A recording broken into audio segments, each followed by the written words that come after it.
아줌마, 여기 당신 말고도 여기서 일할 사람 많아, 알아? 부장님, 전 15년 동안 이 바닥을 닦았습니다. 그런데 왜 제가 오늘 당장 나가야 합니까? 제가 그렇게 물었을 때 그 사람은 비웃으며 말했습니다. 아줌마, 여기 당신 말고도 청소할 사람 많아. 그 순간 저는 알았습니다. 15년이라는 시간이 새벽 5시부터 밤 9시까지 쉬지 않고 걸레질하고 대걸레질했던 그 모든 날들이 이 사람에겐 아무것도 아니었다는 걸. 그리고 그때 저는 처음으로 생각했습니다. 이번엔 참으면 안 되겠다고. 2024년 10월 어느 목요일 아침이었습니다. 저는 새벽 5시 10분에 눈을 떴습니다. 알람이 울리기 전에 저절로 눈이 떠지는 게 이제 습관이 되어버렸습니다. 15년 동안 같은 시간에 일어나다 보니 몸이 알아서 움직이더군요. 이불을 개고 세수를 하고 부엌으로 갔습니다. 싱크대 선반 위에 금이 간 머그컵이 있었습니다. 엄마 사랑해요라고 삐뚤빼뚤 쓰인 그 컵을 저는 30년 전 큰아들 승우가 초등학교 2학년 때 어버이날 선물로 받았습니다. 컵 손잡이 옆으로 금이 3개나 가 있었지만 저는 그 컵을 버릴 수가 없었습니다. 매일 아침 그 컵에 보리차를 따라 마셨습니다. 금 사이로 물이 조금씩 새긴 했지만 천천히 마시면 괜찮았습니다. 보리차를 한 모금 마시고 냉장고에서 어제 저녁에 남긴 김치볶음밥을 꺼내 전자레인지에 데웠습니다. 밥을 먹는 동안 창밖을 봤습니다. 아직 어두웠습니다. 가로등 불빛 아래로 출근하는 사람들이 하나둘 지나갔습니다. 밥을 다 먹고 설거지를 하고 남색 유니폼을 입었습니다. 유니폼 주머니에는 작은 수첩과 볼펜이 들어 있었습니다. 저는 매일 청소해야 할 구역을 수첩에 체크하면서 일했습니다. 빠뜨리는 곳이 없도록 한 번 더 확인하기 위해서였습니다. 그렇게 하지 않으면 나중에 혼날까봐 불안했습니다. 현관문을 나서며 시계를 봤습니다. 5시 45분. 버스 정류장까지 걸어가는 동안 찬 공기가 얼굴을 스쳤습니다. 가을바람이었습니다. 낙엽이 인도 위에 쌓여 있었습니다. 저는 그 낙엽을 밟으며 걸었습니다. 바스락거리는 소리가 새벽거리에 울렸습니다. 버스를 타고 40분을 달려 6시 40분에 마트에 도착했습니다. 대형마트 메가마트 동수원점은 아침 10시에 문을 여니까 그 전에 미화원들이 먼저 출근해서 청소를 마쳐야 했습니다. 저는 직원 출입구로 들어가 미화팀 사무실로 갔습니다. 사무실에는 벌써 김태수 씨가 와 있었습니다. 왔어, 미자 씨. 태수 씨는 58살이었습니다. 저보다 5살 적었지만 미화팀에선 저보다 선배였습니다. 20년 넘게 이 일을 했다고 했습니다. 깡마르고 어깨가 구부정한 분이었습니다. 왼손 검지와 중지가 없었습니다. 20년 전 공장에서 일하다가 기계에 손가락을 잃었다고 들었습니다. 네, 태수 씨. 일찍 오셨네요. 잠이 안 와서 그냥 나왔어.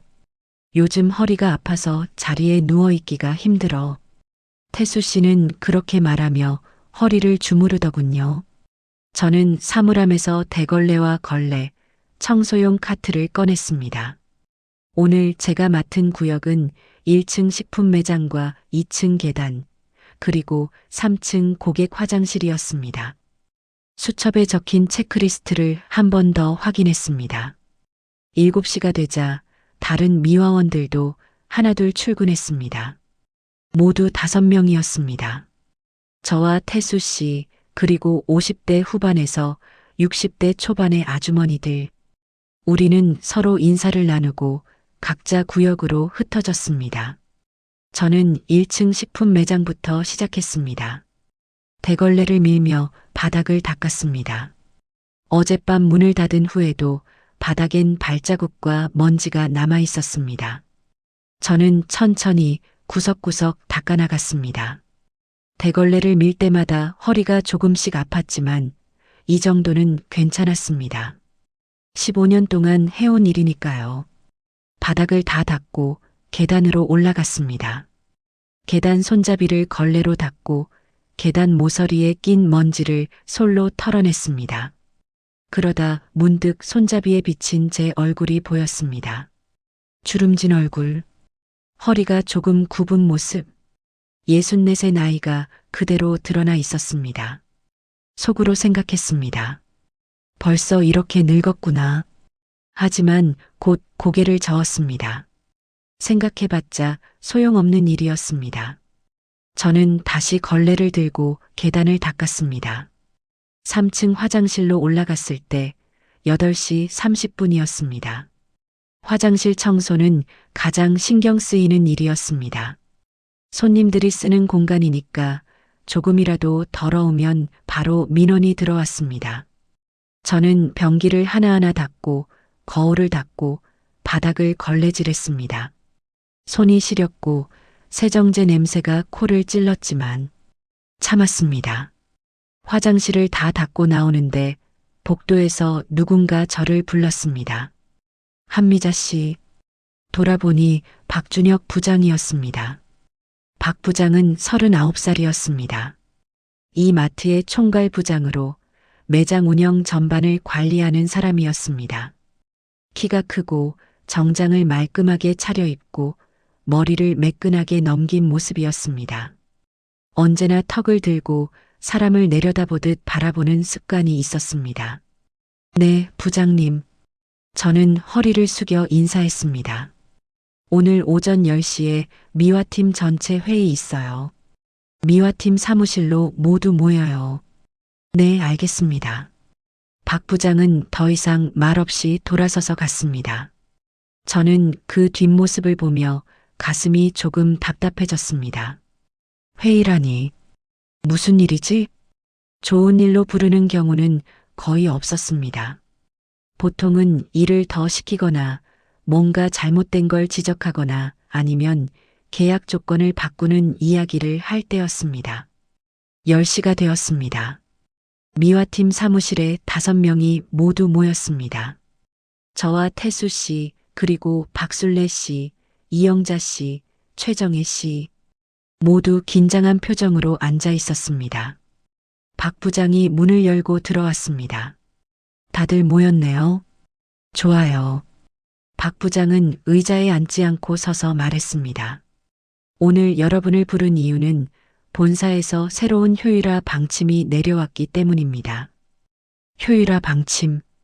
그 말이 나오는 순간 사무실 안이 조용해졌습니다. 모두 숨을 죽이고 박 부장을 바라봤습니다. 첫째, 미화원 휴게 시간을 하루 1시간에서 30분으로 단축합니다. 둘째, 청소 구역을 재배치합니다. 기존에 5명이 나눠서 하던 구역을 앞으로는 4명이 나눠서 합니다. 셋째, 월 평가 제도를 도입합니다. 매달 청소 상태를 평가해서 기준 미달인 사람은 계약 해지합니다. 박 부장은 그렇게 말하며 종이 한 장을 책상 위에 탁 놓았습니다. 여기 서명하세요. 새 계약서예요. 아무도 말을 하지 못했습니다. 저는 종이를 내려다봤습니다. 글씨가 작았습니다. 읽기가 힘들었습니다. 하지만 대충 이해했습니다. 우리 일이 더 많아지고 쉬는 시간은 줄어들고 언제든 잘릴 수 있다는 내용이었습니다. 태수 씨가 조심스럽게 말했습니다. 부장님, 그런데 4명이서 5명 구역을 어떻게 청소합니까? 그리고 휴게 시간이 30분이면. 그건 여러분이 알아서 할 일이에요. 태수 씨. 박 부장이 차갑게 말했습니다. 본사 방침이고 다른 지점도 다 이렇게 바뀌고 있어요. 싫으면 계약 안 해도 됩니다. 대신 여기 당신 말고도 청소할 사람 많아요. 그 말을 듣는 순간 제 손이 떨렸습니다.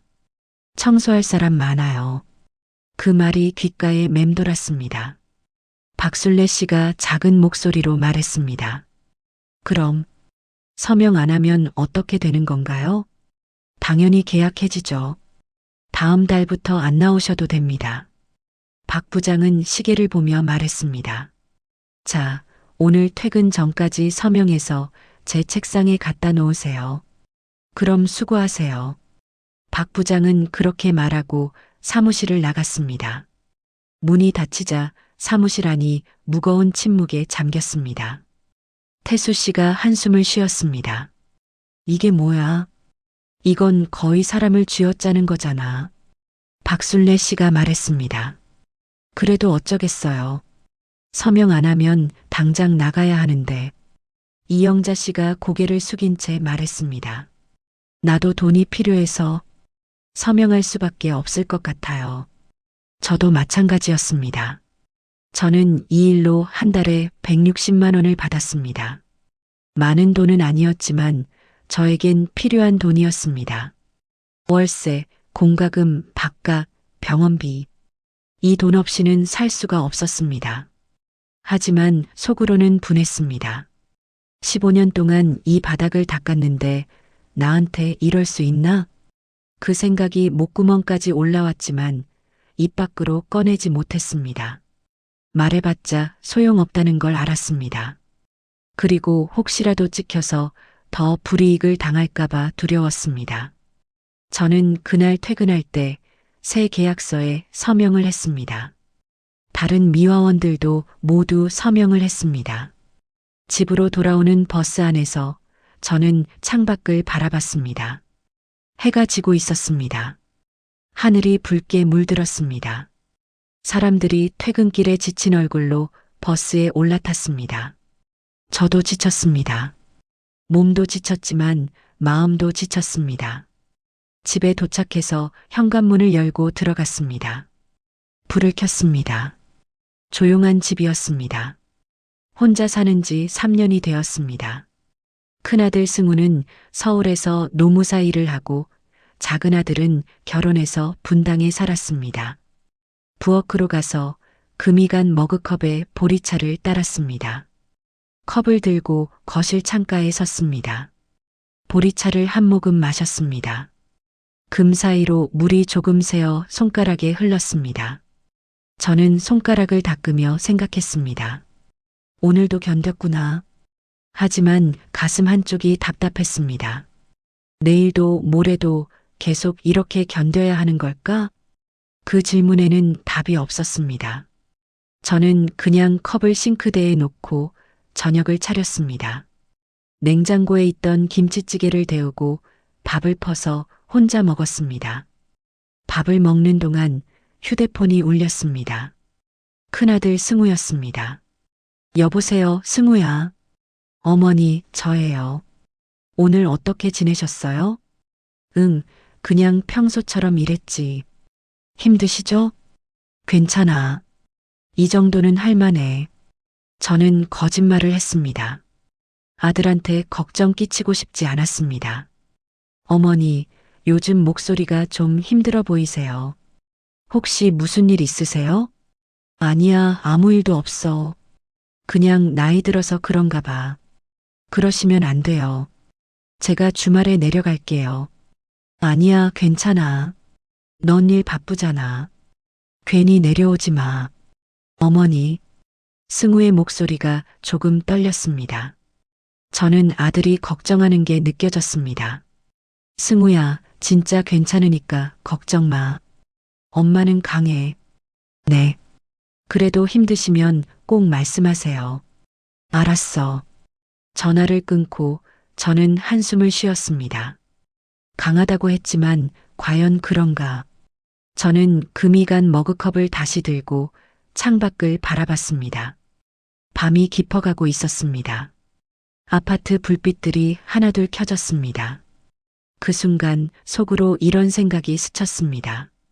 언제까지 이렇게 살아야 하지? 월요일 아침이었습니다. 저는 평소처럼 새벽 5시에 일어나 출근 준비를 했습니다. 금이 간 머그컵에 보리차를 따라 마시고 유니폼을 입고 집을 나섰습니다. 버스를 타고 마트로 향했습니다. 새 계약서에 서명한 후 첫 출근이었습니다.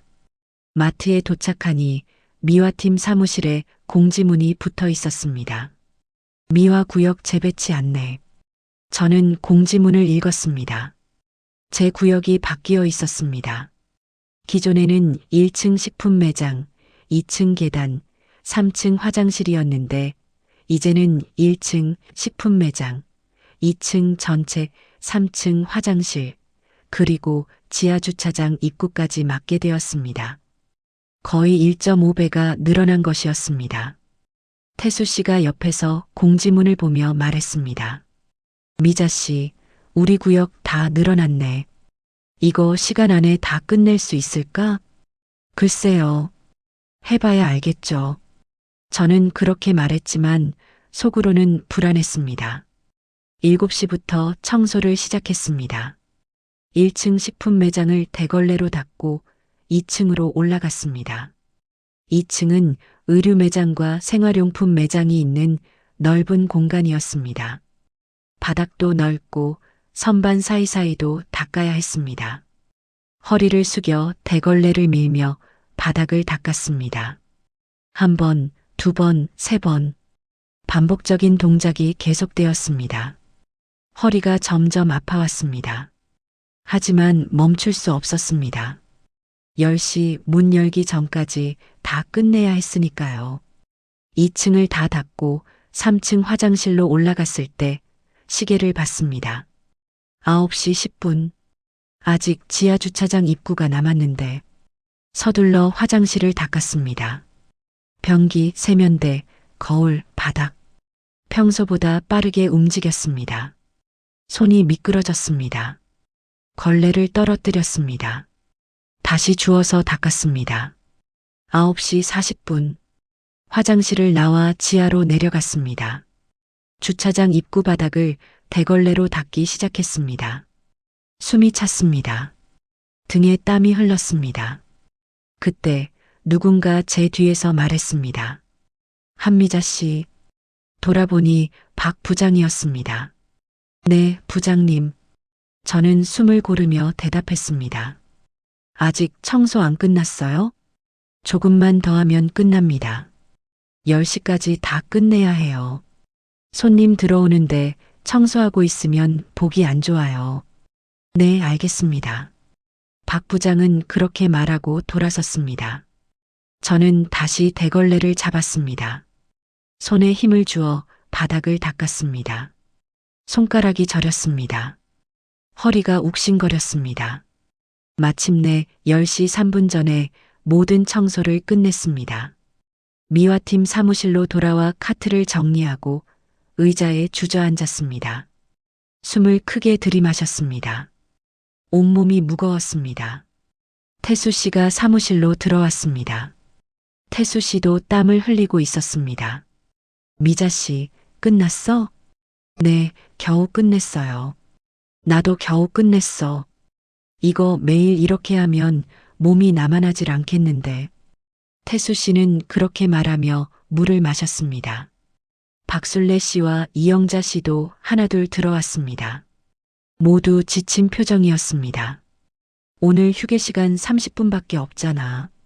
밥 먹을 시간도 빠듯해. 이영자 씨가 말했습니다. 그러게.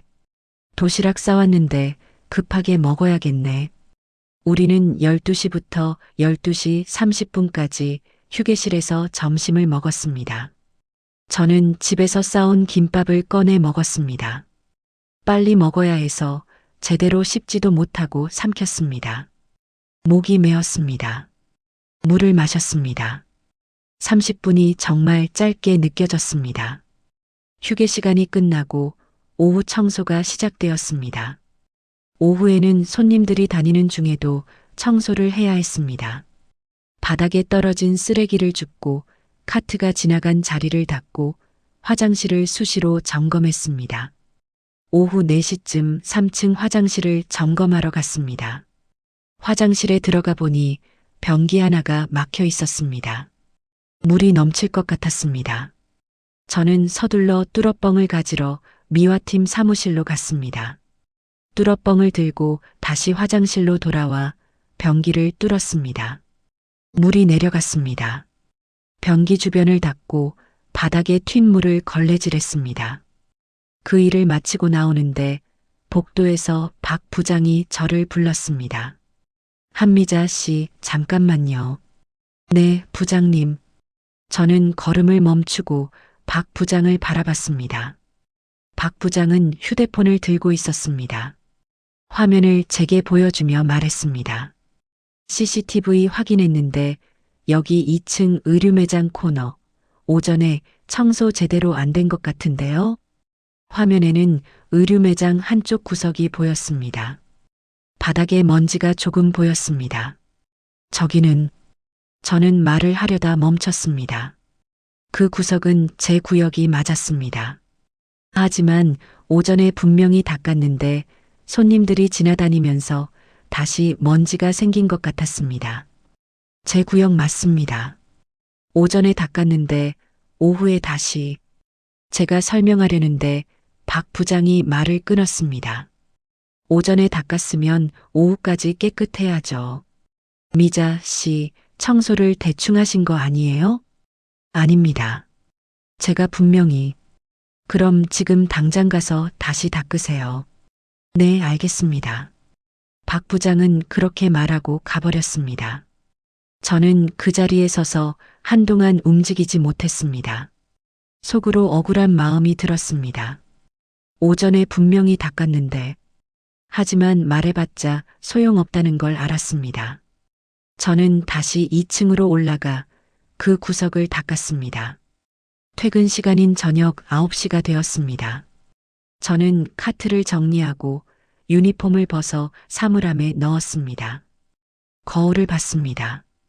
피곤한 얼굴이 보였습니다. 눈 밑에 다크서클이 짙었습니다. 집으로 돌아오는 버스 안에서 저는 창밖을 바라봤습니다. 이렇게 계속 살 수 있을까? 그 질문이 또 떠올랐습니다. 집에 도착해서 저는 금이 간 머그컵에 보리차를 따랐습니다. 컵을 들고 거실에 앉았습니다. 보리차를 한 모금 마셨습니다. 그날 밤 저는 잠을 잘 이루지 못했습니다. 며칠이 지났습니다. 목요일 오후였습니다. 저는 3층 화장실을 청소하고 있었습니다. 변기를 닦고 세면대를 닦고 거울을 닦았습니다. 바닥을 대걸레로 밀었습니다. 그때 화장실 문이 열리며 박 부장이 들어왔습니다. 한미자 씨. 네, 부장님. 저는 대걸레를 세우고 박 부장을 바라봤습니다. 박 부장은 화장실 안을 둘러보더니 변기 하나를 가리키며 말했습니다. 여기 변기 물때가 남아 있는데요. 저는 그쪽으로 가서 확인했습니다. 변기 안쪽에 물때가 조금 보였습니다. 죄송합니다. 제가 다시 닦겠습니다. 다시 닦으면 뭐해요? 처음부터 제대로 하지. 박 부장의 목소리가 차가웠습니다. 네, 죄송합니다. 저는 다시 소를 들고 변기를 닦았습니다. 박 부장은 그 모습을 지켜보고 있었습니다. 제 손이 떨렸습니다. 박 부장이 서 있는 게 부담스러웠습니다. 변기를 다 닦고 물을 내렸습니다. 됐습니다. 앞으로 이런 일 없도록 하세요. 네. 박 부장은 화장실을 나갔습니다. 저는 그 자리에 서서 한숨을 쉬었습니다. 왜 자꾸 나한테만 그러는 거지? 그 생각이 또 들었습니다. 그날 오후 4시쯤 제가 1층 식품 매장을 청소하고 있는데 방송이 울렸습니다. 미화팀 전체 직원은 지금 즉시 사무실로 모여주시기 바랍니다. 저는 카트를 두고 사무실로 갔습니다. 다른 미화원들도 하나둘 모였습니다. 박 부장이 사무실 문을 열고 들어왔습니다. 다들 모였네요. 박 부장은 서서 말했습니다. 오늘 오후에 본사 감사팀이 청소 상태 점검을 나왔습니다. 그런데 3층 화장실에서 청소 상태가 불량하다는 지적이 있었어요. 제 가슴이 철렁했습니다. 3층 화장실 담당이 누구죠? 박 부장이 물었습니다. 저는 손을 들었습니다. 저입니다. 한미자 씨. 오늘 오후에 제가 화장실 점검했을 때 변기 물때 있었죠? 그거 다시 닦으라고 했죠? 네. 그런데 본사 감사팀이 확인했을 때도 여전히 청소 상태가 불량했대요. 죄송합니다. 제가 죄송하다고 해결되는 게 아니에요. 미자 씨. 박 부장의 목소리가 높아졌습니다. 이런 식으로 하시면 우리 마트 전체 평가에 악영향을 미쳐요. 알고 계세요? 네, 알겠습니다. 앞으로 이런 일 다시 발생하면 계약 해지 고려하겠습니다. 그 말을 듣는 순간 제 온몸이 굳었습니다. 계약 해지. 저는 아무 말도 할 수 없었습니다. 자, 다들 다시 자기 구역으로 가서 일하세요. 박 부장은 그렇게 말하고 사무실을 나갔습니다. 사무실에 남은 우리는 서로를 바라봤습니다. 태수 씨가 조심스럽게 말했습니다. 미자 씨, 괜찮아? 네, 괜찮아요. 저는 그렇게 말했지만 괜찮지 않았습니다. 저는 다시 청소 카트를 끌고 1층으로 내려갔습니다. 대걸레를 밀며 바닥을 닦았습니다. 하지만 머릿속이 복잡했습니다. 3층 화장실. 분명 제대로 닦았는데 저는 오후에 화장실을 다시 점검하러 갔습니다. 변기를 하나하나 확인했습니다. 깨끗했습니다. 물때도 없었습니다. 그럼 뭐가 문제였던 걸까? 이해가 되지 않았습니다. 퇴근 시간이 되어 집으로 돌아왔습니다. 현관문을 열고 들어서는데 힘이 하나도 없었습니다. 신발을 벗고 거실 소파에 앉았습니다. 금이 간 머그컵에 보리차를 따라 마셨습니다. 계약 해지. 그 말이 계속 머릿속을 맴돌았습니다. 만약 제가 여기서 잘리면 다른 일자리를 찾을 수 있을까? 64세 나이에 허리도 아픈데 누가 저를 뽑아줄까? 불안했습니다. 그날 밤 휴대폰이 울렸습니다. 큰아들 승우였습니다. 어머니, 저예요. 응, 승우야. 오늘 어떻게 지내셨어요? 저는 잠시 망설였습니다. 오늘 있었던 일을 말해야 할까? 하지만 아들한테 걱정 끼치고 싶지 않았습니다. 그냥 평소처럼 일했지. 어머니, 목소리가 힘이 없으신데 괜찮으세요? 괜찮아. 그냥 좀 피곤해서 그래. 혹시 회사에서 무슨 일 있으세요? 승우의 목소리가 걱정스러웠습니다. 저는 더 이상 숨길 수가 없었습니다. 승우야, 사실은 저는 오늘 있었던 일을 이야기했습니다. 새 계약서, 늘어난 청소구역, 박 부장의 지적, 그리고 계약 해지 경고까지. 승우는 한동안 말이 없었습니다. 그러다 조용히 말했습니다. 어머니, 그건 부당한 처우예요. 부당하다고? 네. 일방적으로 업무량을 늘리고 휴게 시간을 줄이고 계약 해지로 협박하는 건 명백한 근로기준법 위반이에요. 하지만 계약서에 서명했잖아. 강요된 서명은 무효예요, 어머니. 그리고 계약 해지 사유도 명확하지 않으면 부당해고가 될 수 있어요. 승우의 목소리가 단호했습니다. 어머니, 이거 그냥 넘어가시면 안 돼요. 제가 도와드릴게요. 하지만 승우야, 내가 괜히 문제 일으키면 정말로 잘릴 수도 있어. 어머니, 지금도 이미 부당한 대우를 받고 계세요. 더 이상 참으시면 안 돼요. 저는 말이 없었습니다. 승우가 다시 말했습니다. 어머니, 저 노무사잖아요. 이런 일 처리하는 게 제 일이에요. 제가 도와드릴게요. 괜찮으시죠? 저는 한참을 망설이다가 조용히 대답했습니다. 알았어. 어머니, 우선 증거를 모아야 해요. 새 계약서, 문자 메시지, 녹음, 뭐든지 좋아요. 그리고 같이 일하시는 분들 증언도 필요해요. 알았어. 전화를 끊고 저는 금이 간 머그컵을 내려다봤습니다.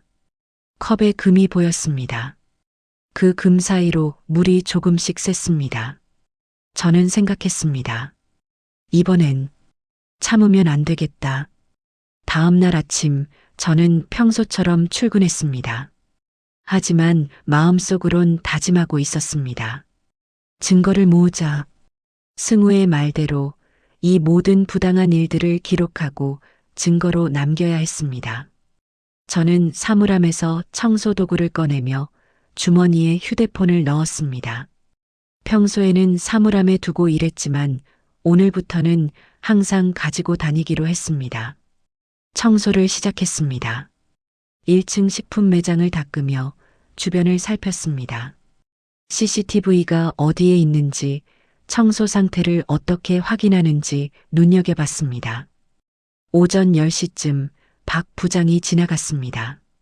저는 대걸레를 밀며 고개를 숙였습니다. 박 부장은 저를 힐끗 보고 지나쳤습니다. 점심시간이 되었습니다. 휴게실에서 도시락을 먹으며 저는 태수 씨에게 조심스럽게 말을 꺼냈습니다.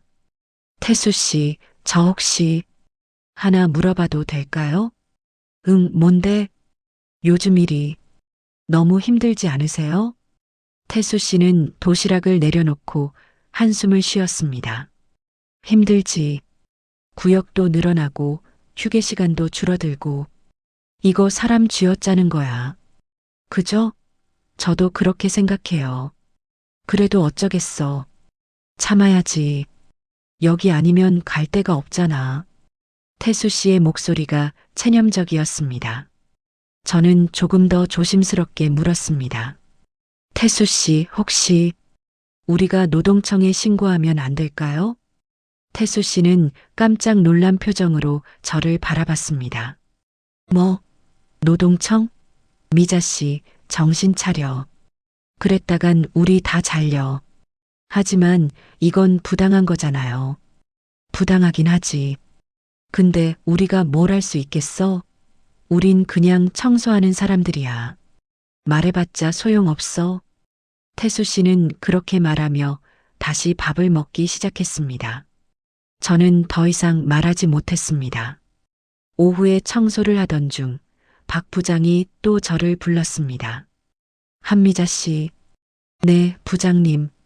오늘 2층 의류 매장 바닥 물기 제거 제대로 하세요. 어제 손님이 미끄러질 뻔했다고 민원 들어왔어요. 네, 알겠습니다. 박 부장은 그렇게 말하고 갔습니다. 저는 2층으로 올라가 바닥을 확인했습니다. 물기가 조금 있었습니다. 저는 마른 걸레로 바닥을 다시 닦았습니다. 그 순간 문득 생각이 들었습니다. 이 사람이 나한테만 유독 심한 건가? 저는 휴대폰을 꺼내 메모 앱을 열었습니다. 그리고 오늘 있었던 일을 적기 시작했습니다. 10월 26일 금요일 오전 10시 박 부장이 식품 매장 청소 상태 지적. 오후 2시 2층 바닥 물기 제거 지시 민원 핑계. 계속해서 나에게만 집중적으로 지적. 저는 메모를 저장하고 휴대폰을 주머니에 넣었습니다. 며칠이 지났습니다. 저는 매일 메모를 했습니다. 박 부장이 언제, 어떤 말을 했는지, 어떤 지적을 했는지 모두 기록했습니다. 그리고 새 계약서도 휴대폰으로 사진을 찍어뒀습니다. 월요일 오후였습니다. 박 부장이 다시 저를 불렀습니다. 한미자 씨, 잠깐 사무실로 오세요. 저는 청소 카트를 두고 사무실로 갔습니다. 박 부장이 책상에 앉아 있었습니다. 앉으세요. 저는 의자에 앉았습니다. 박 부장은 서류 몇 장을 꺼내 제 앞에 놓았습니다. 미자 씨, 최근 한 달간 청소 평가 결과예요. 저는 서류를 내려다봤습니다. 제 이름 옆에 미흡이라는 글자가 여러 번 보였습니다. 보시다시피 미자 씨 평가가 계속 미흡으로 나오고 있어요. 하지만 저는 말씀 다 들을게요. 일단 제 말 먼저 들으세요. 박 부장은 손을 들어 저를 제지했습니다. 계약서에 명시된 대로 월 평가가 2달 연속 미흡이면 계약 해지할 수 있어요. 미자 씨, 이번 달 포함해서 벌써 2달째예요. 제 가슴이 철렁 내려앉았습니다. 부장님, 그런데 저는 제 구역을 제대로 청소했습니다. 그리고 저는 말을 하려다 멈췄습니다. 어제 3층 화장실을 청소한 건 제가 아니었습니다. 박술래 씨가 대신 해줬습니다. 제가 허리가 아파서 부탁했던 것이었습니다. 그리고 뭐예요? 아무것도 아닙니다. 미자 씨, 이번 달 평가 결과 보고 다시 이야기하죠. 그 전까지 좀 더 신경 써주세요. 네. 저는 사무실을 나왔습니다. 복도를 걸으며 저는 주먹을 꽉 쥐었습니다. 이건 분명히 잘못됐어. 그날 저녁 저는 승우에게 전화했습니다. 승우야, 나 오늘 부장한테 불려갔어. 무슨 일이세요? 저는 오늘 있었던 일을 이야기했습니다. 승우는 한참 듣더니 조용히 말했습니다. 어머니, 그 평가 서류 사진 찍으셨어요? 아니, 못 찍었어. 부장님이 바로 가져갔거든. 괜찮아요. 다음에 기회 되면 찍으세요. 그리고 어머니, 혹시 다른 미화원분들도 같은 대우를 받고 계세요? 글쎄, 잘 모르겠어. 태수 씨는 힘들다고는 하는데 나만큼은 아닌 것 같아. 그렇다면 이건 어머니를 타깃으로 한 괴롭힘일 수 있어요. 괴롭힘? 네. 직장 내 괴롭힘. 이것도 근로기준법 위반이에요. 승우의 목소리가 단호했습니다. 어머니, 지금부터 제가 말씀드리는 거 꼭 해주세요. 응. 첫째, 박 부장이 어머니한테 뭐라고 할 때마다 휴대폰 녹음 켜세요. 몰래요. 일방 당사자 녹음은 합법이니 걱정 마세요. 녹음? 네. 증거로 쓸 수 있어요. 알았어.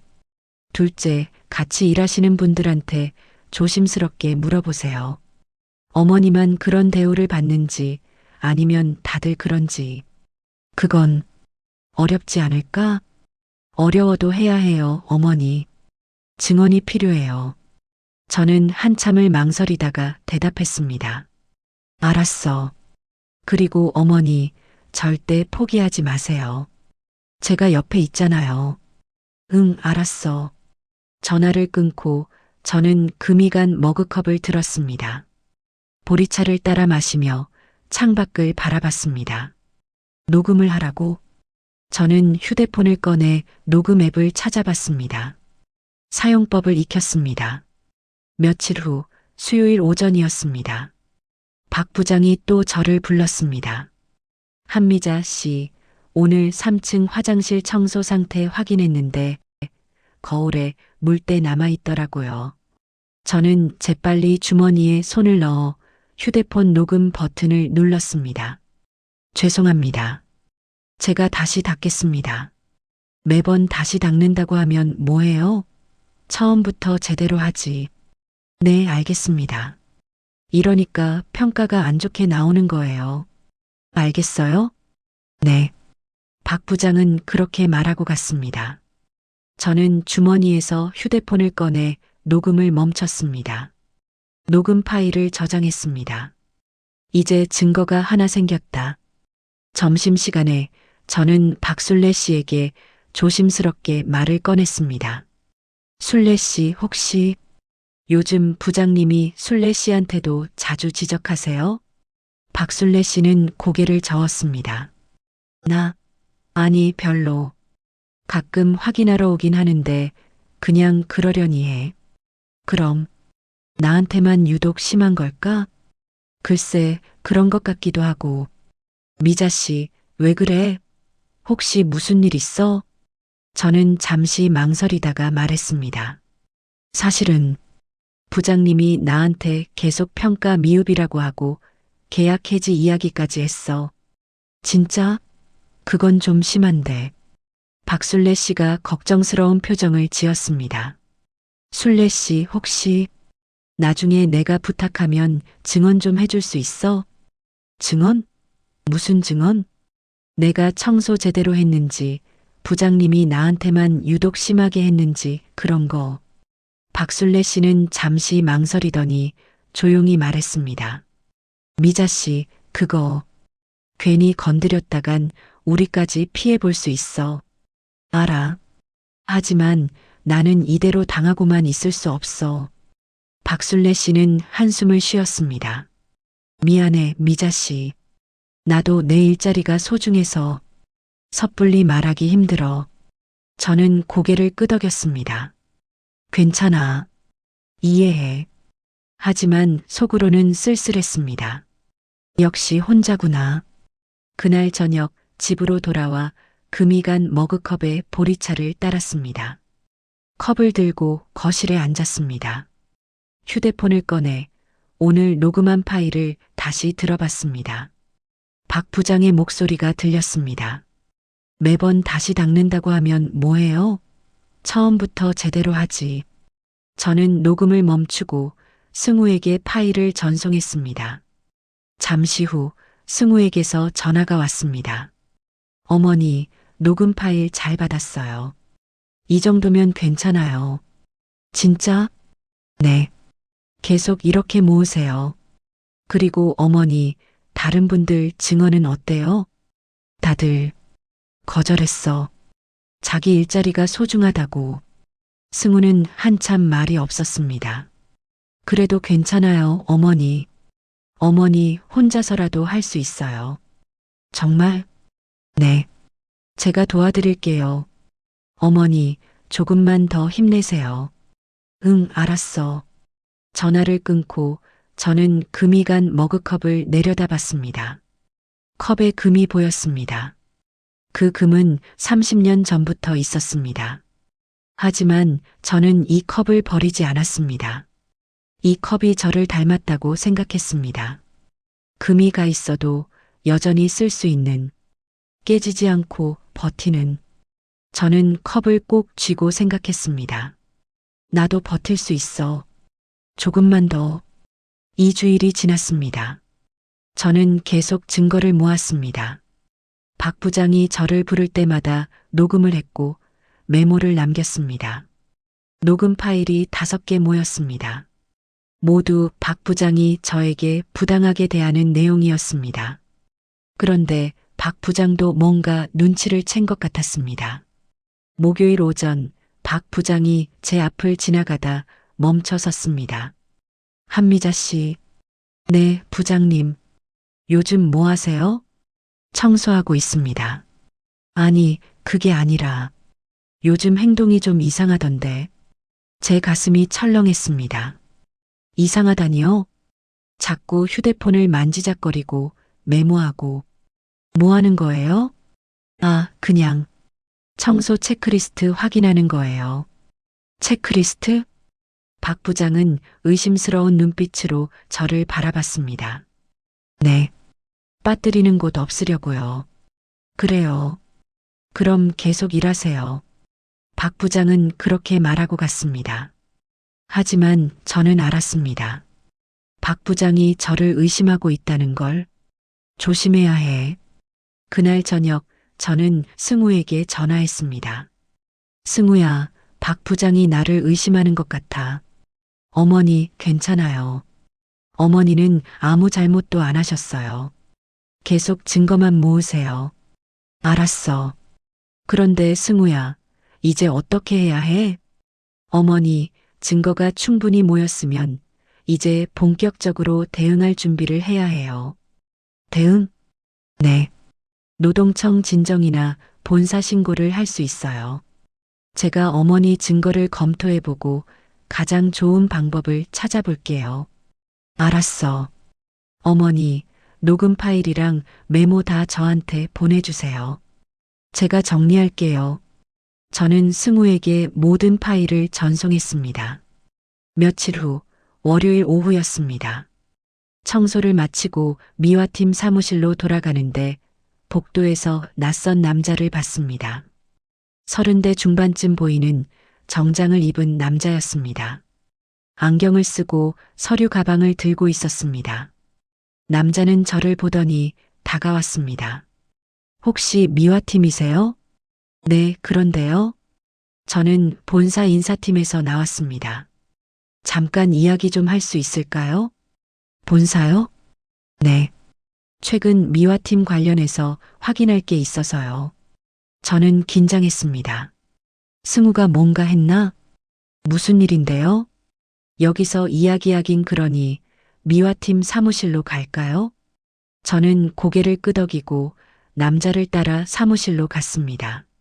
사무실에는 태수 씨와 박술래 씨가 있었습니다. 남자는 자신을 소개했습니다. 안녕하세요. 저는 본사 인사팀 김재현 대리입니다. 최근 이 지점 미화팀 근무 환경 관련해서 본사에 익명 제보가 들어왔습니다. 익명 제보요? 태수 씨가 놀란 표정으로 물었습니다. 네. 그래서 확인차 내려왔습니다. 혹시 최근에 근무 조건이나 대우에 문제가 있었나요? 사무실이 조용해졌습니다. 아무도 말을 하지 않았습니다. 김 대리가 다시 물었습니다. 편하게 말씀하셔도 됩니다. 이건 여러분을 위한 조사예요. 저는 잠시 망설이다가 조심스럽게 입을 열었습니다. 혹시 이야기하면 불이익은 없을까요? 물론입니다. 본사 차원에서 조사하는 거라 절대 불이익 없습니다. 저는 태수 씨와 박순례 씨를 바라봤습니다. 두 사람도 저를 바라봤습니다. 저는 심호흡을 하고 말하기 시작했습니다. 최근에 계약 조건이 바뀌었어요. 휴게 시간이 줄어들고 청소 구역이 늘어났어요. 그리고 월 평가 제도가 생겼는데 평가 기준이 명확하지 않아요. 김 대리가 노트에 메모를 하며 물었습니다. 그 외에 또 있나요? 그리고 박준혁 부장님이 저한테만 유독 심하게 대하시는 것 같아요. 어떻게요? 제 청소 상태를 계속 지적하시고 계약 해지 이야기도 하셨어요. 김 대리는 고개를 끄덕이며 계속 메모했습니다. 다른 분들도 같은 경험을 하셨나요? 태수 씨가 조심스럽게 말했습니다. 저도 업무량이 늘어나서 힘든 건 맞습니다. 하지만 미자 씨만큼은 아니에요. 박순례 씨도 말했습니다. 저도 그래요. 미자 씨가 좀 더 많이 지적받는 것 같아요. 김 대리는 메모를 마치고 저를 바라봤습니다. 한미자 씨, 혹시 증거가 있나요? 문자나 녹음, 서류 같은 거요. 저는 잠시 망설이다가 휴대폰을 꺼냈습니다. 녹음 파일이 5개 있어요. 그리고 메모도요. 보여주실 수 있나요? 저는 휴대폰을 김 대리에게 건넸습니다. 김 대리는 녹음 파일을 들었습니다. 박 부장의 목소리가 들렸습니다. 매번 다시 닦는다고 하면 뭐해요? 처음부터 제대로 하지. 김 대리는 고개를 끄덕였습니다. 이 정도면 충분합니다. 한미자 씨, 이 파일들 본사로 전송해 주실 수 있나요? 네, 할 수 있어요. 좋습니다. 그럼 조사 진행하겠습니다. 2주일 안에 결과 나올 거예요. 김 대리는 명함을 꺼내 제게 건넸습니다. 혹시 추가로 문제 생기면 여기로 연락 주세요. 네, 감사합니다. 김 대리는 사무실을 나갔습니다. 사무실에 남은 우리는 서로를 바라봤습니다. 태수 씨가 말했습니다. 미자 씨, 진짜 신고한 거야? 아니에요. 저도 깜짝 놀랐어요. 누가 익명 제보를 했대요. 그럼 누가 한 거지? 박순례 씨가 물었습니다. 저는 고개를 저었습니다. 저도 몰라요. 하지만 속으로는 짐작이 갔습니다. 승우가 한 건가? 그날 저녁 집으로 돌아와 승우에게 전화했습니다. 승우야, 오늘 본사에서 사람이 왔어. 본사요? 저는 오늘 있었던 일을 이야기했습니다. 승우는 한참 듣더니 조용히 말했습니다. 어머니, 혹시 제보한 사람 저일 수도 있어요. 뭐? 제가 어제 그 마트 본사에 익명으로 메일을 보냈거든요. 어머니가 보내주신 증거들을 정리해서 근로 환경 개선을 요청했어요. 저는 말문이 막혔습니다. 승우야, 그런 걸 왜 혼자? 어머니, 죄송해요. 하지만 증거가 충분히 모였고 이제 본격적으로 대응할 시점이라고 판단했어요. 승우의 목소리가 조심스러웠습니다. 이렇게라도 하지 않으면 어머니가 계속 부당한 대우를 받으실 것 같았어요. 저는 한참 말이 없었습니다. 어머니, 화나셨어요? 아니야. 화난 게 아니라. 저는 깊게 숨을 들이쉬었습니다. 고마워, 승우야. 어머니, 내 덕분에 용기가 났어. 이제 정말로 끝까지 가봐야겠다는 생각이 들어. 승우가 안도하는 숨소리가 들렸습니다. 어머니, 잘하셨어요. 이제 본사에서 조사하면 분명히 문제가 드러날 거예요. 그럼 나는 어떻게 해야 해? 일단 평소처럼 일하시고 혹시 박 부장이 보복하면 그것도 다 기록하세요. 그것도 증거가 돼요. 알았어. 전화를 끊고 저는 금이 간 머그컵을 들었습니다. 보리차를 마시며 생각했습니다. 이제 정말 시작이구나. 다음 날 화요일 저는 평소처럼 출근했습니다. 하지만 분위기가 달랐습니다. 미화팀 사무실에 가니 박 부장이 서 있었습니다. 다들 모였네요. 박 부장의 표정이 굳어 있었습니다. 어제 본사 인사팀에서 내려왔던 거 다들 알죠? 우리는 고개를 끄덕였습니다. 본사에서 조사한다고 하니까 여러분도 협조 잘하시기 바랍니다. 박 부장은 그렇게 말하고 저를 빤히 쳐다봤습니다. 특히 한미자 씨, 사실대로 이야기하세요. 그 말에는 경고의 뉘앙스가 담겨 있었습니다. 네, 알겠습니다. 저는 최대한 담담하게 대답했습니다. 박 부장은 사무실을 나갔습니다. 태수 씨가 작은 목소리로 말했습니다. 미자 씨, 조심해. 저 사람 화난 것 같아. 알아요. 저는 청소 도구를 챙겨 일을 시작했습니다. 그날 하루 박 부장은 저를 따라다니며 확인했습니다. 제가 1층을 닦으면 뒤따라와서 바닥을 확인했습니다. 제가 3층 화장실을 청소하면 들어와서 변기를 확인했습니다. 마치 트집 잡을 구실을 찾는 것처럼 보였습니다. 하지만 저는 조심스럽게 완벽하게 청소했습니다. 박 부장이 뭐라고 할 틈을 주지 않았습니다. 오후 3시쯤 박 부장이 또 저를 불렀습니다. 한미자 씨.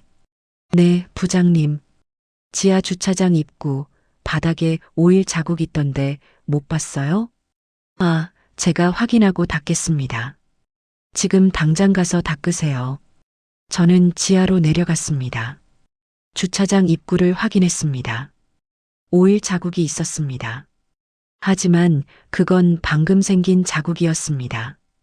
제가 오전에 청소했을 땐 없었던 것이었습니다. 누가 일부러 흘린 건가? 저는 그 자국을 닦기 전에 주머니에서 휴대폰을 꺼냈습니다. 오일 자국을 사진으로 찍었습니다. 그리고 시간도 기록했습니다. 오후 3시 5분 지하 주차장 입구 오일 자국. 오전 청소 시에는 없었음. 청소를 마치고 위로 올라가는데 박 부장이 계단에서 기다리고 있었습니다. 다 닦았어요? 네. 그럼 다음부터는 미리 확인하세요. 손님이 미끄러질 수도 있어요. 네, 알겠습니다. 저는 그렇게 대답하고 지나갔습니다. 하지만 속으로는 생각했습니다. 이 사람 나를 내쫓으려고 작정한 거구나. 퇴근 시간이 되었습니다. 저는 집으로 돌아와 오늘 찍은 사진들을 승우에게 전송했습니다. 승우에게서 답장이 왔습니다. 어머니, 이것도 다 증거예요. 잘하셨어요. 계속 기록하세요. 저는 금이 간 머그컵에 보리차를 따라 마셨습니다. 이제 조금만 더 버티면 되겠지. 2주일이 지났습니다. 그 2주일 동안 저는 평소처럼 일했습니다. 박 부장은 계속 저를 감시했지만 저는 완벽하게 청소했습니다. 트집 잡을 구실을 주지 않았습니다. 그리고 본사 조사팀도 여러 번 내려와 CCTV를 확인하고 미화원들을 면담했습니다. 화요일 오후 본사 김재현 대리에게서 전화가 왔습니다. 한미자 씨, 조사 결과가 나왔습니다. 내일 오전 10시에 마트 회의실로 와주시겠어요? 네, 알겠습니다. 박준혁 부장님과 미화팀 전체가 참석하는 자리입니다. 전화를 끊고 저는 가슴이 두근거렸습니다. 내일이면 모든 게 결정되는구나. 그날 밤 저는 잠을 이루지 못했습니다. 금이 간 머그컵을 들고 창밖을 바라봤습니다. 내일 어떻게 될까? 다음 날 아침 저는 평소보다 일찍 출근했습니다. 아침 청소를 마치고 10시가 되기 전에 회의실로 갔습니다. 회의실에는 벌써 김재현 대리와 본사 직원 한 명이 더 와 있었습니다. 한미자 씨 앉으세요. 저는 의자에 앉았습니다. 곧 다른 미화원들도 들어왔습니다. 태수 씨, 박순례 씨, 이영자 씨, 최정혜 씨, 마지막으로 박 부장이 들어왔습니다. 박 부장은 저를 힐끗 보고 자리에 앉았습니다. 김재현 대리가 입을 열었습니다. 다들 오셨네요. 오늘 이 자리는 최근 미화팀 관련 제보건에 대한 조사 결과를 공유하기 위해 마련했습니다. 김 대리는 서류를 펼쳤습니다. 조사 결과 몇 가지 문제점이 발견되었습니다. 첫째, 근로계약서 변경 과정에서 충분한 설명과 동의 절차가 없었습니다. 둘째, 업무량 증가에 대한 합리적인 보상이나 인력 충원이 이루어지지 않았습니다. 셋째, 월평가 제도의 기준이 명확하지 않고 특정 직원에게 불리하게 적용된 정황이 있습니다. 김 대리는 박 부장을 바라봤습니다. 박준혁 부장님, 이에 대해 할 말씀 있으세요? 박 부장은 잠시 망설이다가 말했습니다. 그건 본사 효율화 방침에 따라 한 거고 평가도 공정하게 했습니다.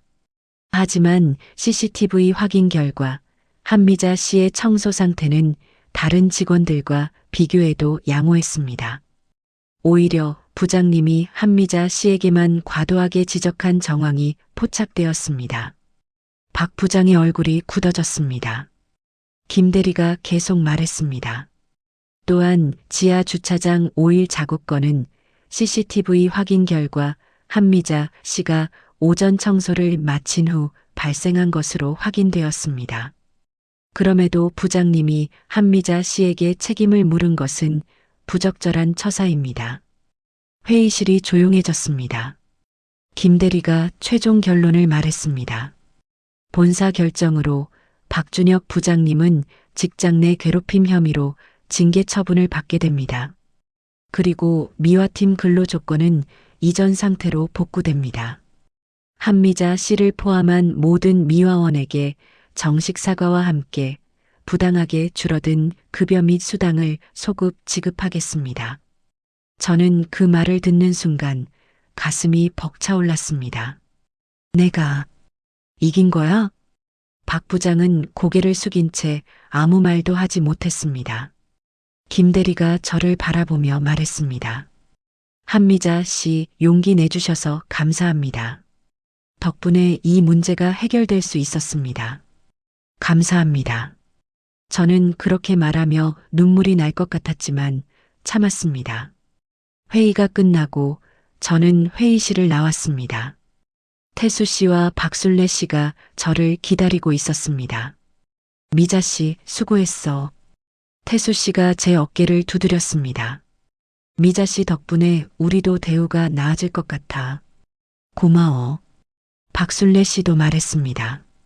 저는 두 사람을 바라보며 미소 지었습니다. 우리 모두 수고했어요. 그날 저녁 저는 집으로 돌아와 승우에게 전화했습니다. 승우야, 오늘 회의 있었어. 어떻게 됐어요?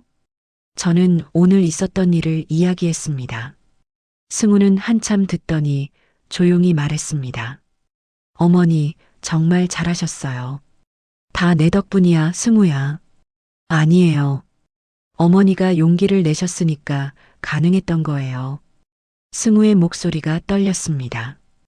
어머니, 자랑스러워요. 그 말을 듣는 순간 저는 눈물이 났습니다. 고마워, 승우야. 전화를 끊고 저는 금이 간 머그컵을 들었습니다. 보리차를 따라 마셨습니다. 컵에 금이 보였습니다. 하지만 그 금이 이제는 부끄럽지 않았습니다. 오히려 자랑스러웠습니다. 나는 견뎌냈어. 그리고 이겼어. 며칠이 지났습니다. 박 부장은 본사 명령으로 다른 지점으로 발령이 났습니다. 새로운 부장이 왔습니다. 50대 중반의 차분한 사람이었습니다. 새 부장은 미화팀 사무실에 와서 인사했습니다. 안녕하세요. 새로 부임한 이성훈입니다. 앞으로 잘 부탁드립니다. 우리는 모두 일어나 인사했습니다. 이 부장은 미소를 지으며 말했습니다.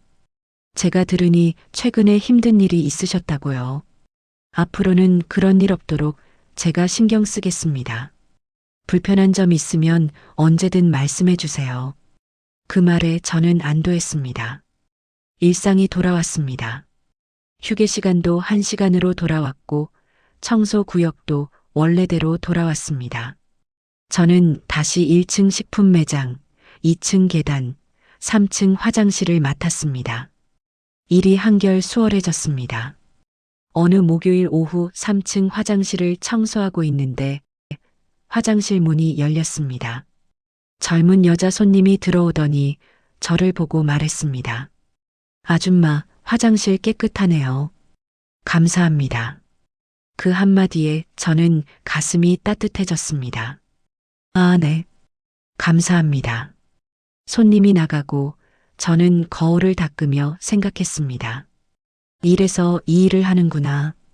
누군가 제 일을 알아봐 주는 것. 그게 이렇게 기쁜 일인지 처음 알았습니다. 퇴근 시간이 되어 집으로 돌아오는 버스 안에서 저는 창밖을 바라봤습니다. 해가 지고 있었습니다.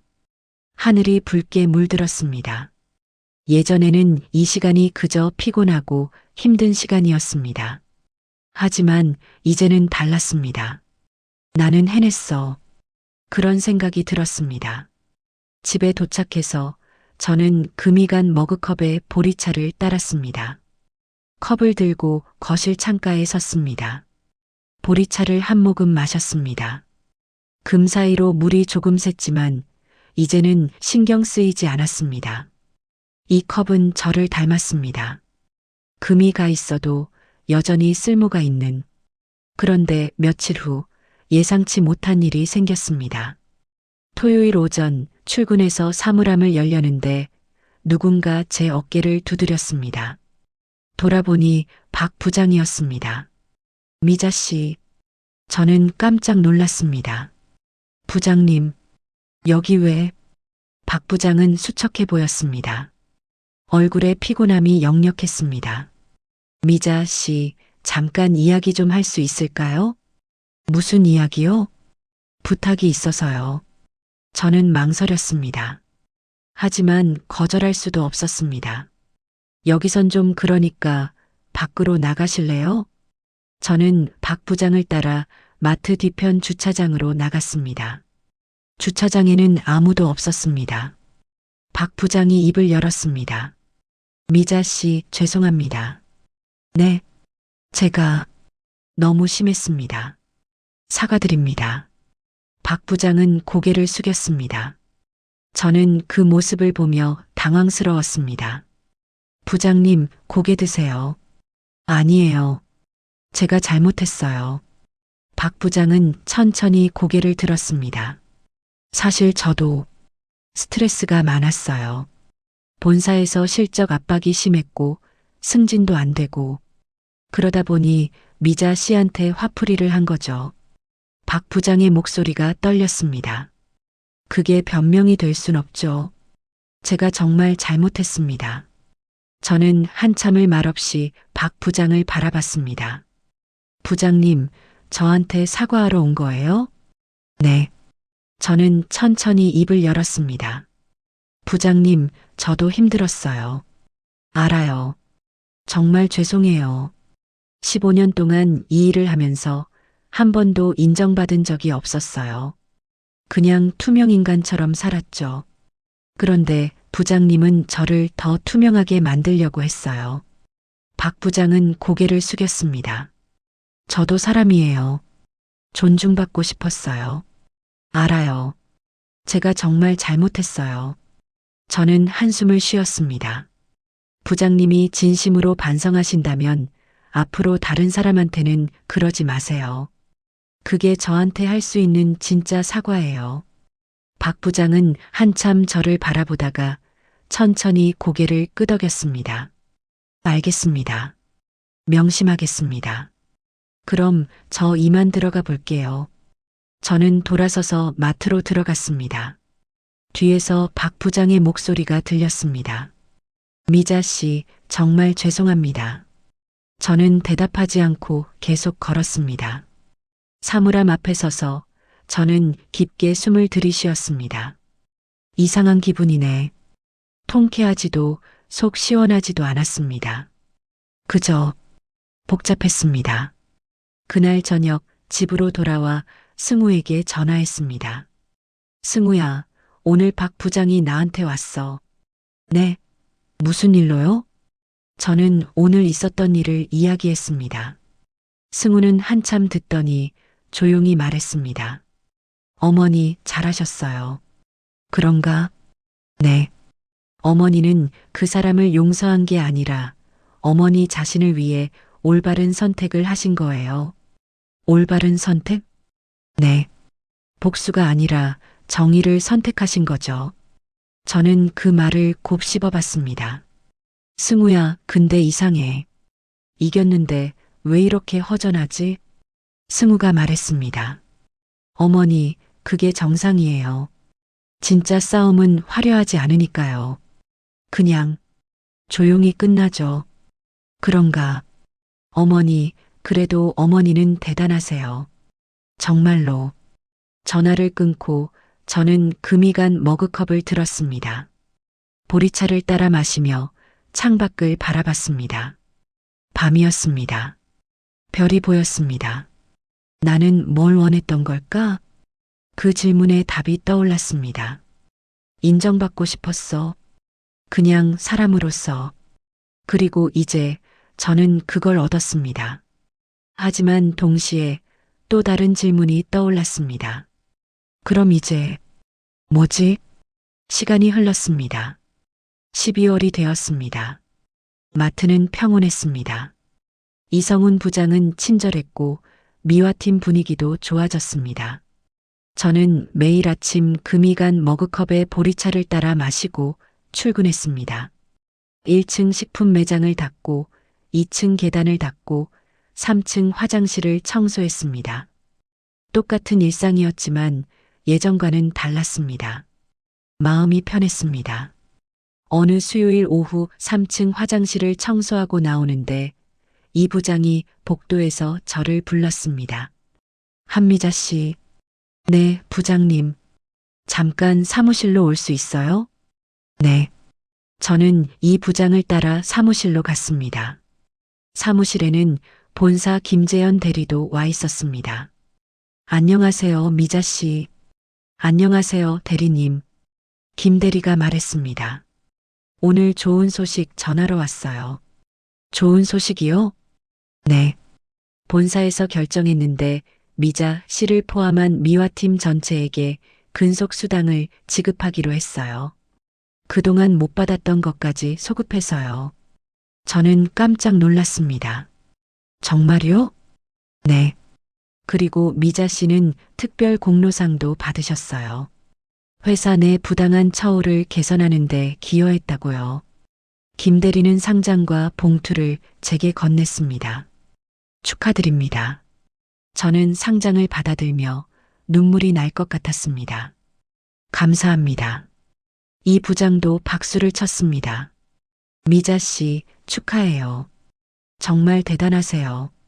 사무실을 나와 저는 상장과 봉투를 들고 복도를 걸었습니다. 태수 씨가 복도에서 저를 기다리고 있었습니다. 미자 씨, 들었어. 축하해. 고마워요, 태수 씨. 미자 씨 덕분에 우리도 수당받게 됐어. 정말 고마워. 태수 씨는 제 어깨를 두드렸습니다. 저는 미소를 지었습니다. 그날 퇴근길 버스 안에서 저는 상장을 다시 꺼내봤습니다. 공로상, 한미자, 귀하는 회사 내 근로 환경 개선에 기여한 공로를 인정받아 이 상을 수여합니다. 저는 상장을 가슴에 안았습니다. 이게 내 상이구나. 집에 도착해서 저는 상장을 거실벽에 걸었습니다. 그리고 금이 간 머그컵에 보리차를 따라 마셨습니다. 컵에 금이 보였습니다. 하지만 그 금이 이제는 약점이 아니었습니다. 오히려 자랑이었습니다. 나는 금이 가 있어도 여전히 쓸모가 있어. 며칠 후 토요일이었습니다. 저는 쉬는 날이었습니다.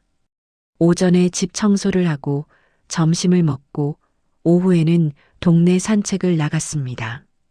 공원을 걷다가 벤치에 앉아 쉬었습니다. 가을바람이 불었습니다. 낙엽이 떨어졌습니다. 그때 휴대폰이 울렸습니다. 작은 아들 민수였습니다. 어머니, 저예요. 응, 민수야. 어머니, 형한테 들었어요. 마트에서 있었던 일. 아, 그래. 어머니, 정말 대단하세요. 우리 엄마가 이렇게 용감한 분이신 줄 몰랐어요. 민수의 목소리가 자랑스러웠습니다. 아니야, 별거 아니야. 별거 아니긴요. 어머니, 저도 자랑스러워요. 그 말을 듣는 순간 저는 가슴이 벅차올랐습니다. 고마워, 민수야. 어머니, 이번 주말에 제가 내려갈게요. 같이 밥 먹어요. 그래, 좋아. 전화를 끊고 저는 벤치에 앉아 하늘을 올려다봤습니다. 파란 하늘에 구름이 흘러갔습니다. 나는 이제 괜찮아. 그런 생각이 들었습니다. 하지만 그 순간 문득 이런 생각도 들었습니다. 그럼 이제 뭐지? 저는 이겼습니다. 정의를 세웠습니다. 인정도 받았습니다. 그런데 왜 이렇게 허전할까요? 며칠 후 동네 복지관 게시판을 지나가다가 한 공고문이 눈에 띄었습니다. 시니어 노동 권리 지킴이 모집, 나이만 60세 이상, 활동 노인 일자리 관련 상담 및 권리 보호 활동, 교육 제공, 자원봉사. 저는 그 글을 읽으며 가슴이 두근거렸습니다. 이거 내가 할 수 있는 일 아닐까? 저는 전화번호를 적어두고 다음 날 전화했습니다. 여보세요. 시니어 노동 권리 지킴이 관련해서 문의드리려고요. 네, 안녕하세요.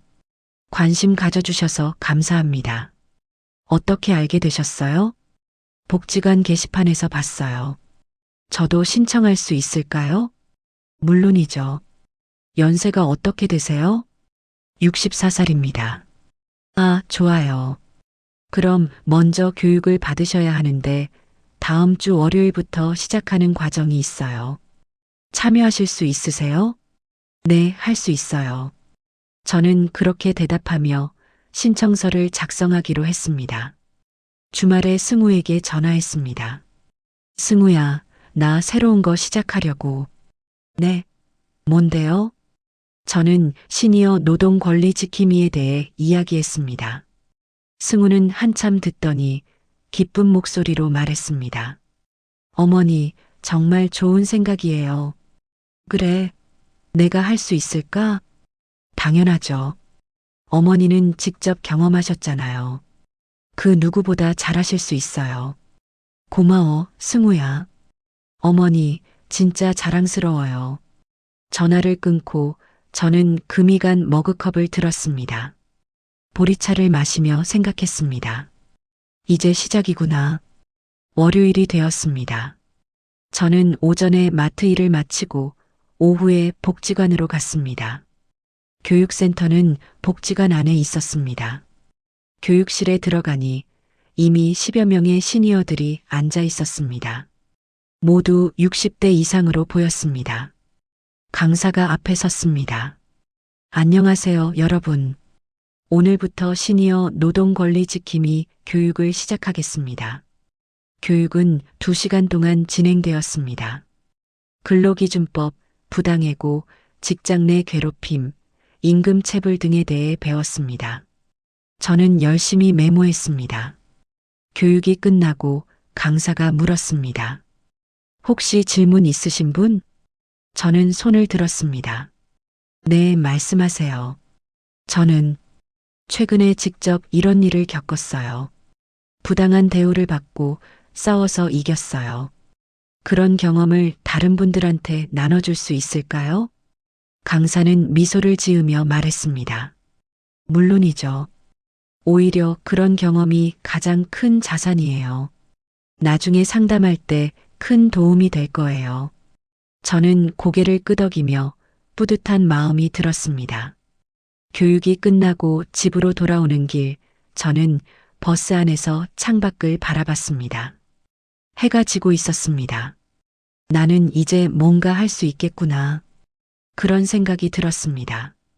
며칠 후 교육을 모두 마치고 저는 시니어 노동권리지킴이 자격증을 받았습니다. 그리고 복지관에서 상담 봉사를 시작했습니다. 매주 수요일 오후 마트 일을 마치고 복지관으로 갔습니다. 상담실에 앉아 찾아오는 시니어들의 이야기를 들었습니다. 첫 번째 상담자는 70대 할머니였습니다. 저는 아파트 경비로 일하는데 관리소장이 저를 함부로 대해요. 욕도 하고 일도 더 시키고. 저는 할머니의 이야기를 들으며 제 과거가 떠올랐습니다. 할머니, 그건 직장 내 괴롭힘이에요. 참으시면 안 돼요. 하지만 어떻게 해요? 저 같은 사람이 뭘 할 수 있겠어요? 할 수 있어요, 할머니. 저도 했으니까요. 저는 제 경험을 이야기했습니다. 어떻게 증거를 모았는지, 어떻게 싸웠는지, 어떻게 이겼는지. 할머니는 제 이야기를 들으며 눈물을 흘렸습니다. 정말, 저도 할 수 있을까요? 할 수 있어요. 제가 도와드릴게요. 그날 이후 저는 여러 시니어들을 상담했습니다. 모두 비슷한 이야기였습니다. 부당한 대우를 받고 참고 견디며 살아온 사람들. 저는 그분들에게 말했습니다. 참으시면 안 돼요. 싸우세요.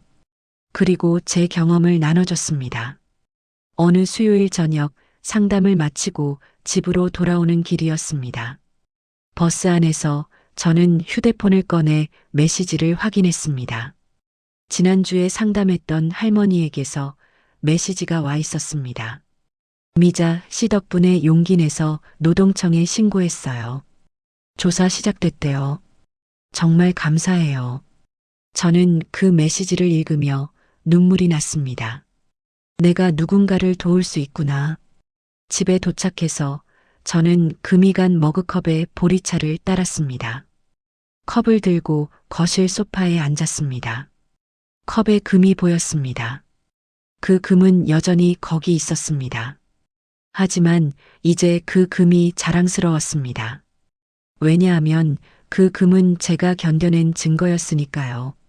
그리고 그 금 덕분에 저는 다른 사람들을 도울 수 있게 되었으니까요. 나는 금이 가 있어도 여전히 가치가 있어. 저는 컵을 꼭 쥐고 창밖을 바라봤습니다. 밤하늘에 별이 빛나고 있었습니다. 2024년 12월 말이었습니다. 마트는 연말 대청소 기간이었습니다.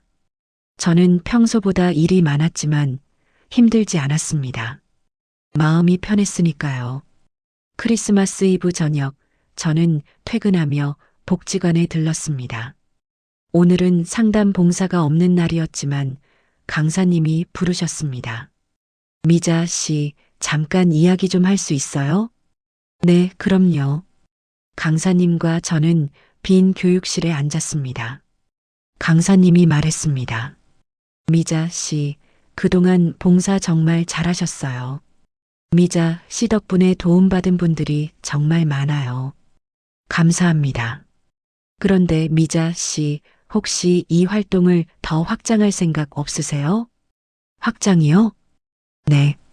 예를 들어 강연이나 작은 모임 같은 거요. 미자 씨 경험을 더 많은 분들한테 나눠주는 거죠. 저는 잠시 망설였습니다. 저 같은 사람이 강연을요? 왜 안 돼요? 미자 씨는 직접 겪으셨잖아요. 그게 가장 큰 자격이에요. 강사님은 제 손을 잡으며 말했습니다. 생각해 보세요. 천천히요. 집으로 돌아오는 버스 안에서 저는 창밖을 바라봤습니다. 크리스마스 장식이 거리에 빛나고 있었습니다. 강연이라 상상이 되지 않았습니다. 하지만 동시에 조금 설레기도 했습니다. 집에 도착해서 저는 금이 간 머그컵에 보리차를 따랐습니다. 컵을 들고 거실벽에 걸린 공로상을 바라봤습니다. 공로상? 한미자. 그 상장 옆에 시니어 노동권리 지킴이 자격증도 걸려 있었습니다. 저는 미소를 지었습니다. 내가 이렇게까지 오다니. 그날 밤 승우와 민수가 함께 전화했습니다. 어머니, 메리 크리스마스. 두 아들의 목소리가 들렸습니다. 어머, 너희 둘이 같이? 네, 형이랑 같이 있어요. 어머니, 내일 저희가 내려갈게요. 같이 저녁 먹어요. 그래, 좋아. 어머니, 요즘 어떠세요? 승우가 물었습니다. 응, 좋아. 정말 좋아. 다행이다. 어머니 목소리가 정말 밝아지셨어요. 그래. 네.